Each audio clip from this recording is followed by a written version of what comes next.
My name is Damien. I have a background in acoustics.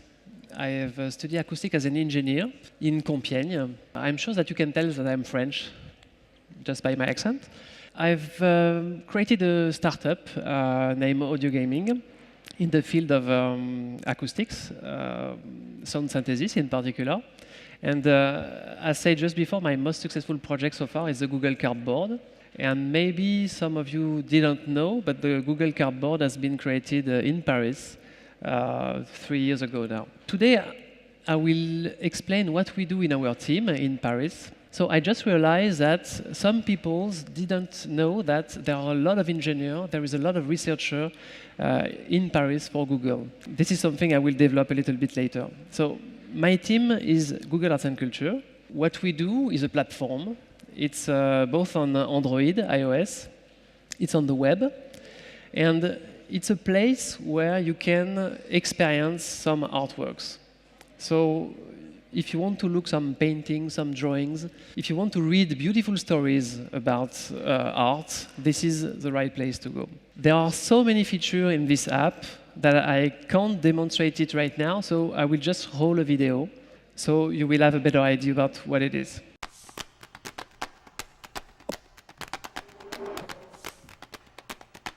Inspiration is spread around the globe, across space and time, in the places we love and with the people of our past.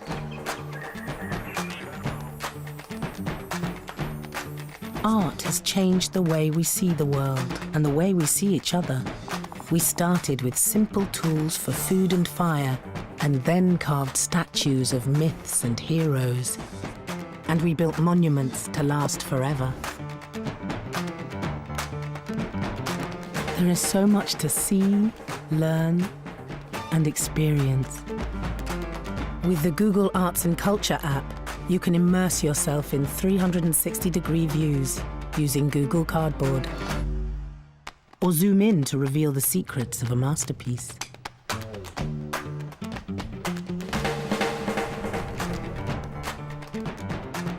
Discover inspirational moments, iconic people, and artistic wonders. Search by time or even color. Save your favorites and share them with the world. Explore more with Google Arts and Culture. Download the app and get inspired every day. Where will you start? So that's a summary about what the app do. Don't hesitate to try it. So now, in this part, I will focus a little bit more about what we do in Paris, in a lab, very close to, it's 10-minute walk from here. It's a place where we can explore, when we can do a lot of things. We have a showroom, so there is this huge screen where we can sometimes invite people and explain and show what we do. But more importantly, we have a space that is not as clean as this one now. I can tell you that we have put a lot of mess in it.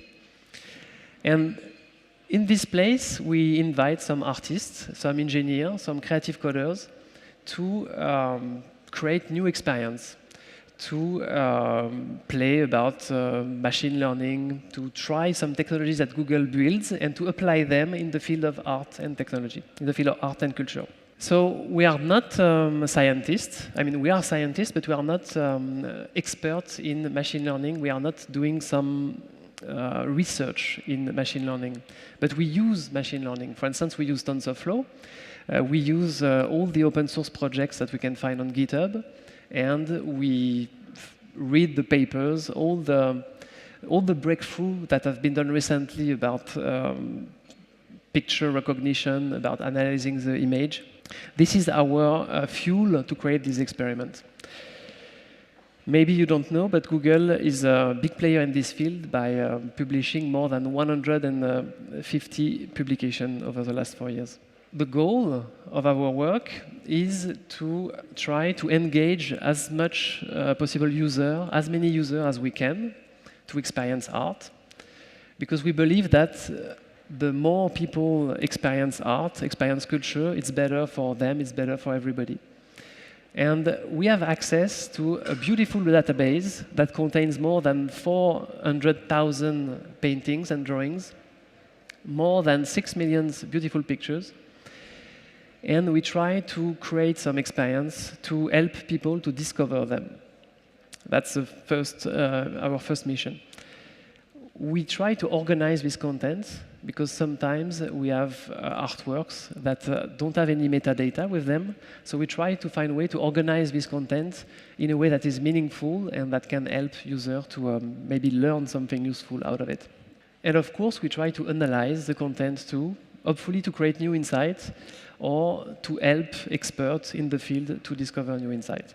Sometimes we don't know what we are doing, but because we are a space really dedicated to creativity, we think that it's fine. I mean, we invite people there, we do stuff, and we see what happens. So instead of me talking about what we do in Theory, I will present now just 3 examples that has been launched last year on our platform, so you can see exactly in detail what it is about. So this is the platform, and if you are looking for what we do, you can go there in the experiment. You will land in this page, and I will show you 3 experiments today. The first one is named Tags. It uses machine learning. Of course, everything that I will show now are using machine learning. So the problem we try to solve here is that when people are using a database for artworks, they don't know what to search for. Maybe they will search for Van Gogh, they will search for Picasso. And very soon, if they are not art experts, they will run out of idea about searching things. So it will be very difficult for them to discover new things. So what we did there in this experiment is to create this wall of words that are all the possible queries to search some artworks.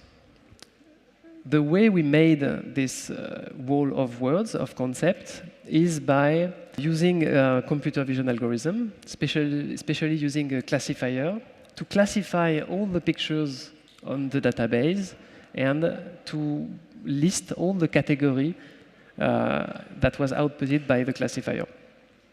So let's just pick one example, like hairstyle. So for every given word, you will see, as a result, a list of match for this given word.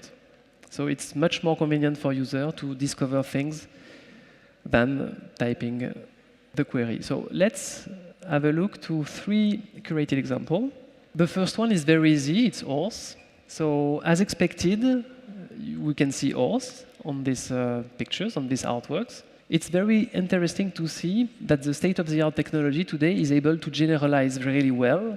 For instance, the classifier has been trained only on pictures of real, actual horses. And it's quite surprising and in a good way to see that it's able to recognize an horse. So even if the algorithm has seen only real pictures of horses, it's able to understand that this is an horse. So that's quite interesting. Of course, sometimes the computer makes mistakes, and that's fun. This is supposed to be cookies and crackers, and it's not. But I guess we can really understand easily why. It has been classified by cookies and crackers. Another example is bling bling. So this concept, bling bling, of course, is usually associated with hip-hop video, and the classifier has been trained on this video. But it's super interesting to see the link between all the artifacts, all jewelry, and the concept of bling bling, and it gives us new insights about maybe why these people were wearing this kind of jewelry a while ago. So this connection between the past and the present using machine learning is very interesting, I think. Let's move to something completely different. This first experiment was done by Cyril Diagne, a French artist. This second one, named X Degrees of Separation, is done with Mario Klingmann, a German artist. He came up with the idea to make a parallel between the theories that say that every human on Earth are connected by 6 degrees of separation, this well-known theory. And he asked himself, what if I can do the same for artworks? let's say there is a connection between every artworks on Earth, and I will try to look for this connection and to count how many artworks are in between. So he makes this super fun experiment that you can play with. It's super addictive. So let's start with something simple, like these two masks. So without using any metadata, without using any location or position in time, just by looking the pixels, the algorithm is able to detect the similarity between all the objects in the database and to find that these two masks would be a good connection between the one on the side. So now let's try something a little more difficult. So on one side, we have something very abstract from Mondrian. And on the other side, we have a woman that is figurative. And it's very interesting to see that the algorithm is trying to make a gradient of color, of shape, to try to connect the two. And we can see the progression between something really abstract, really geometric, and we can see the step here. Like, for instance, this, we can see that this painting in the middle, it's abstract, but we can recognize at least some shape that are from human. Something really random, like this and this. And here again, you can see the gradient of color and of shape. So it's really addictive. So if you have something urgent to do or something important to do, I suggest do not try this right now. But if you have time to lose at home, it's really good. The last example I will show today is named TSNE map. So this one is using an algorithm named TSNE. That's why we named this experiment that way. And TSNE is well known for all the scientists in the field of machine learning because it's a tool that is able to reduce the number of dimensions. So we analyze all the artworks we have in the database and we place them in a landscape using computer vision and image similarity. So all the pixels that you are seeing here, in fact, it's an artwork, and the position of every artwork has been chosen by the computer, by the algorithm. So every neighbor of every picture is surrounded by something that are a little bit similar. So for instance, we can just zoom in and just look at this landscape more closely. As you get closer, you can see that the clusters that are formed are meaningful and that represent something. For instance, there you have some coins, and all the coins has been regrouped in one place, not because of metadata, not because they came from the same museum, for instance, but just because they look really similar. Let's have a look now to another place. So in this area, what we have is a Japanese woodblock. And I don't know if you know what Japanese woodblock is, but they are really, really beautiful. They use piece of wood to print on paper. And again, they are regrouped here just by visual similarity. And what's interesting here is that one of the painting there is not a wood block. It's a painting from Marie Cassatt. And at first, we were a little bit surprised to see this painting surrounded by woodblock. And so we just make a search. And we discover that Marie Cassatt has been influenced by Japanese art. It's a well-known fact from experts, but it's something that we have rediscovered using this tool.